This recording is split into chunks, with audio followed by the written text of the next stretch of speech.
আজ আমি আপনাদের সাথে শেয়ার করতে চলে এলাম দারুণ মজাদার স্বাদের লেয়ার মুরগি। হ্যালো মাই লাভলি ভিউয়ার্স, আসসালামু আলাইকুম। কেমন আছেন সবাই? আশা করি আল্লাহর রহমতে সবাই ভালো আছেন। তো আর কথা না বাড়িয়ে চলে যাই মূল ভিডিওতে। তো এখানে 2 কেজি ওজনের একটি লেয়ার মুরগি কেটে সুন্দর করে পরিষ্কার করে নেওয়া হয়েছে।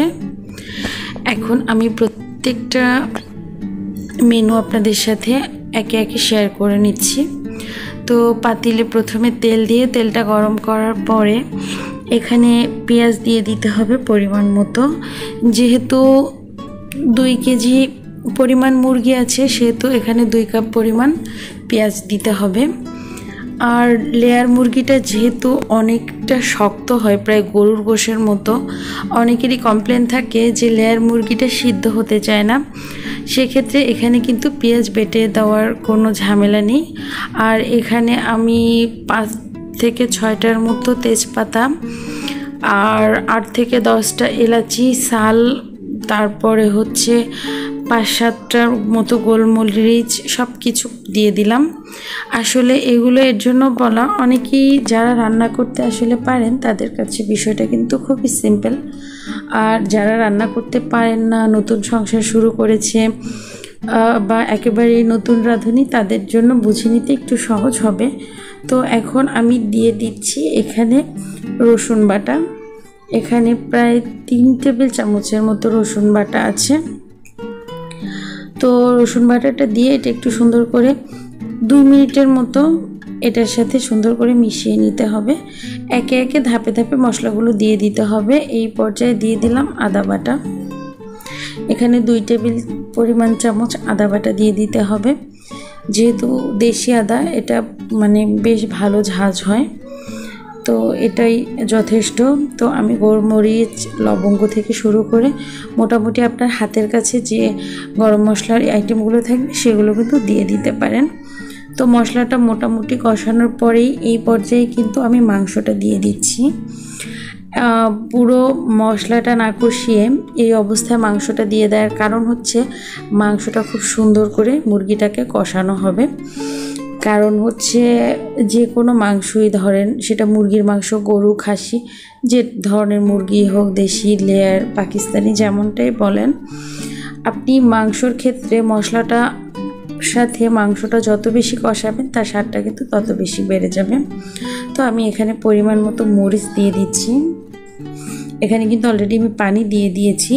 হলুদ আর পানিটা ব্যবহার করার আগে আমি হলুদ আর মরিচের গুঁড়া ব্যবহার করার আগে আমি পানিটা সবসময় ইউজ করতে বলবো, কারণ এতে করে তরকারির কালারটা কিন্তু সুন্দর আসে। কারণ হলুদ বা মরিচটা যদি আগুনের ঝাঁঝের সাথে লেগে যায়, মানে পোড়া পোড়া ভাবটার সাথে আপনি দিয়ে দেন, যখন তেলের সাথে আর কি, গরম তেলের সাথে লেগে যায়, হয়তো একটু বোঝাতে সমস্যা হলো আর কি, এটা মিস্টেক জাস্ট, তখন কিন্তু এটা কালারটা সুন্দর আসবে না। তাই আমি আগে এখানে কিছুটা পরিমাণ পানি দিয়ে দিয়েছি। তো এখন আমি দেখলাম, আপনাদের আগেই বলা হয়েছে লেয়ার মুরগিটা কিন্তু অনেকটা শক্ত থাকে, তো এই পরিমাণ পানিতে কিন্তু এই মুরগিটা সিদ্ধ হবে না। তো এই ক্ষেত্রে আপনি বুঝে আরও কিছুটা পরিমাণ পানি অ্যাড করে দিতে পারেন। আমি আরও হাফ কাপের মতো পানি অ্যাড করে দিয়েছিলাম।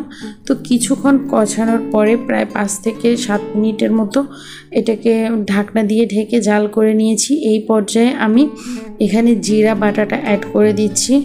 অনেকেই আছেন শুকনা জিরার গুঁড়াটা ইউজ করেন, আমি হচ্ছে কাঁচা জিরা বাটা আর কি বেটে ব্যালেন্ডার করে এটা ইউজ করি। দেখতেই পাচ্ছেন বেশ সুন্দর একটা কালার চলে আসছে। আর মশলা কষানোর সময় এই যে জিরার বাটা দেন বা গুঁড়া দেন, এটা একটু সবার পরেই দেওয়ার চেষ্টা করবেন, এতে সুন্দর করে একটা ফ্লেভার আসবে। তো অলরেডি কিন্তু আমার মুরগিটা সুন্দর করে কষানো হয়ে গেছে আর কালারটা কত সুন্দর এসেছে আপনারা দেখতেই পাচ্ছেন। আমি ক্যামেরাটা একটু উপর থেকে ধরেছি বলে হয়তো বুঝতে একটু অসুবিধা হচ্ছে। আর মুরগিটা আমি যেহেতু আলু দিয়ে রান্না করব, মুরগি দিয়ে আলু খেতে কিন্তু, আলু দিতে কিন্তু কম বেশি সবাই পছন্দ করেন। আর ঘরে যদি বাচ্চা থাকে তাহলে তো কথাই নেই। আমার ঘরে যেহেতু বাচ্চা আছে, তো আমি এর জন্য এখানে আলু অ্যাড করে নিচ্ছি। একেবারেই শুধু চিকেন থেকে কিন্তু ভাতটা খেতেও ভালো লাগে না, আপনি ভাত বা রুটি যেটার সাথেই খেয়ে থাকেন সেখানে আলুটা দিলেই বোধহয় বেস্ট হয়। তো আমি এখানে কিছুটা পরিমাণ আলু অ্যাড করে দিয়েছি, সেটা আপনারা আপনাদের প্রয়োজন মতো অ্যাড করে নিতে পারেন। তো আলুটা দিয়ে এই পর্যায়ে কিন্তু সুন্দর করে কষিয়ে নিচ্ছি। আমি কিন্তু আপনাদের সাথে শেয়ার করার চেষ্টা করছি যে দেখেন কতটা পরিমাণ তেল বের হয়ে আসছে। তো যখন তেলটা এভাবে বের হয়ে আসবে তখন বুঝবেন যে কষানোটা ভালো হচ্ছে। তবে এই পর্যায়ে পানি দিবেন না, আমি বলবো যখন মশলাটা আরও লেগে আসবে সেই পর্যায়ে পানিটা দেওয়ার চেষ্টা করবেন। আর এই পর্যায়ে অবশ্যই গরম পানিটা দিবেন, ফুটন্ত গরম পানি দিয়ে দিয়েছি আমি। একটু মাংসটা সিদ্ধ হয়েছে কিনা চেপে দেখার চেষ্টা করলাম, বেশ ভালোই সিদ্ধ হয়ে গেছে।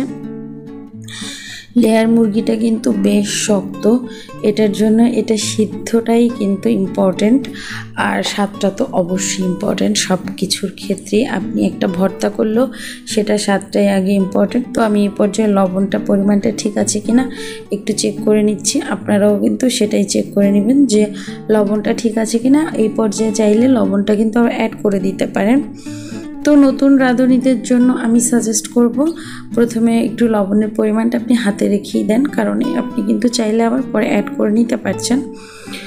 তো দেখেন অলরেডি কিন্তু আমার মাংসটা রান্না হয়ে গেছে, আমি এখন গরম মশলার গুঁড়ো দিয়ে উঠিয়ে নিব।